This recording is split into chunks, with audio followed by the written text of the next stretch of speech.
Roblox, we've all played it, a game that inspires creativity with gambling, addiction, and child predators. I'm playing. Now, of course, Roblox can be chalked up to those bad things, but fundamentally, it's a game designed to be friendly towards kids, with it having games within games so you can have endless amounts of possibilities. Most kids know what Roblox is, as it's one of the most popular games amongst them, as it's free to play, and it's available on almost every device. I saw someone play it on a fridge, so yeah, pretty much every device. And by the way, this is not a hate video on Roblox. I absolutely love Roblox. It's a game I grew up with, me and my buddies, so I have no hate to say, but there are concerns, and that's what I will address this video.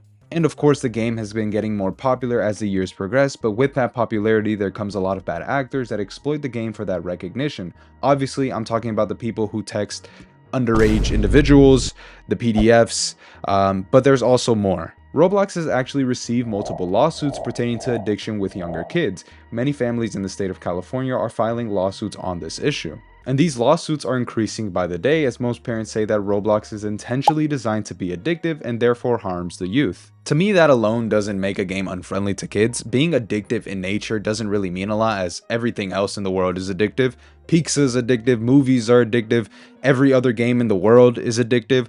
So, I mean, if you want to live in a world where you just hand out lawsuits to everything that's addictive, I mean, go ahead. And plus, Roblox isn't mandatory. Not every little kid in the world needs it. If your son is addicted to Roblox and can't stop playing it, as a parent, it's probably your fault. I'm just saying.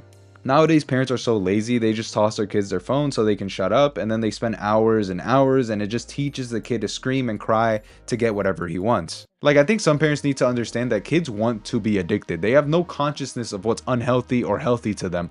If you give them a phone, they're going to spend hours and hours and hours on it. If you don't moderate it, then it's just going to be a problem. But like I said, I don't think the addiction aspect is a big issue, as it is something that can be heavily controlled due to parenting and restrictions, which all parents should have.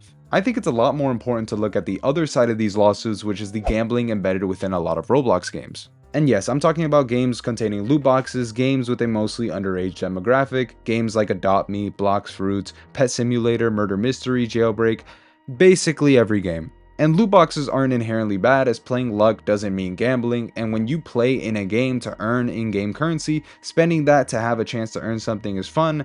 I wouldn't consider it gambling. But when those games promote to spend Robux on having a chance to win that juicy skin you want, well, now we start to tread into some dangerous territory. And there have been some very interesting stories on kids spending thousands of dollars on Robux without their parents' permissions. Again, if you are a parent and you trust your child with your credit card, you probably deserve to get robbed, if we're being completely honest. Like, you're just asking for it at that point. Anyways, Roblox does state in their own website that they prohibit any form of simulated and actual gambling, which is just straight up false. Now, Roblox doesn't have some automatic detector on every single gambling game created, but they are trying their best, I hope. But now we're going to talk about something that most of you guys should be aware of when correlating Roblox to bad things, which is the grooming by PDFs. Roblox never really had this problem in the past and has become a more recent phenomenon due to ever-growing popularity of the game, the ever-growing mental health crisis, and things like voice chat that were added relatively recently. There have been thousands of stories involving kids getting groomed on Roblox, as it is a game that a 6-year-old and a 22-year-old can play without any concerns. Well, most of the times. Of course, these concerns arise when people start to message other people of a younger age, and then they get looped up trying to get some cupcakes. And as the other problems I have proposed of Roblox not being safe for children can simply be fixed with decent or standardized parenting, pedoism cannot, unfortunately. And if you look at it from a purely rudimentary perspective, Roblox is one of the biggest social hubs out there, as in 2024 there are a reported 380 million users. And a big chunk of those players are under the age of 13, and another big chunk of those players are under the age of 18, so let's just call it a predator's goldmine, for better or worse. And lawsuits have been coming in from families blaming Roblox and even Discord for facilitating predatory behavior, and to some extent, it is true. Roblox and Discord really do alley-oop each other when it comes to being one of the most dangerous places for kids to be online, if we're being honest. But a family expecting to win a lawsuit from a multi-billion-dollar company like Roblox is like playing the lottery. You probably aren't going to win a single penny. And even Roblox YouTubers have gotten into the action, as there have been some who have had some rather questionable conversations with people of a younger age. A famous story is that of Koofy being revealed as a PDF for telling people in his Discord to send him spicy and provocative imagery, and some of those people were underage.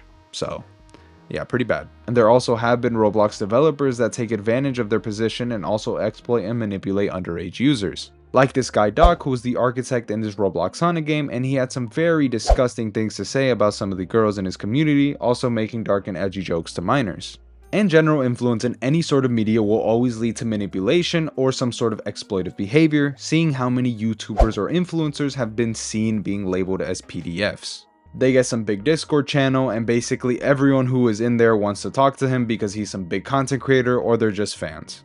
And Roblox has certainly become a catalyst to bad interactions, even if they aren't directly involved with grooming or manipulation of children.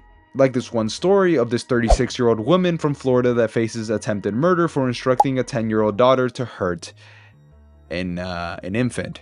I would go into detail on what instructions were specifically told, but I don't think I can say that on YouTube. But basically, the 36-year-old told the 10-year-old to, like, pop on the ground. Yeah. Florida always gets a bad rap. I swear it's not always filled with crazy people, although there are a few stories with some rather dubious individuals that give Florida a very horrible reputation. Roblox is also a segue that traffickers use to abduct children, like this one story from New Jersey of a girl being a victim of human trafficking, and in California a child being a victim of SA, which were all done via communication in Roblox. And if we want to really get into the grimy and deplorable things that go into Roblox, we look no further and discover the groups that solicit dirty acts from underage people, as well as openly trade and distribute cheese pizza, which, in this context, I hope you understand what cheese pizza means. In October of 2024, they discovered 38 of these horrible and disgusting groups, and this is just one discovery, as I am more than confident there are hundreds of these groups still lurking without a single trace of evidence. Roblox is still a safe experience for children if and only if parents take the necessary measures to limit communication with others when their kid is playing.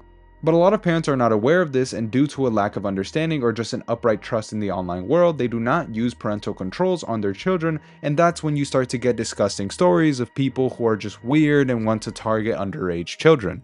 And the predators on Roblox keep on increasing as the years pass, creating more and more problems for parents and their kids.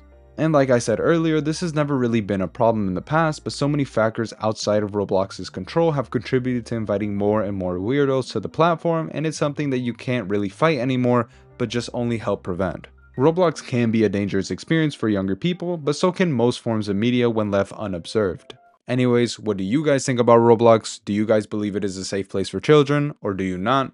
And shout out to all my Roblox fans, some very fun games out there, just stay safe and drink water.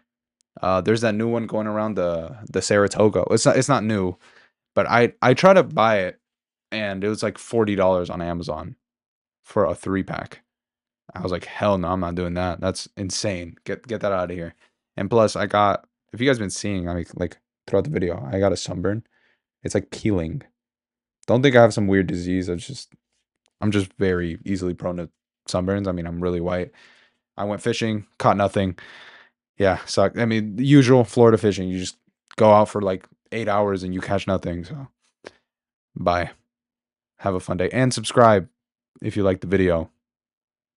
Bye.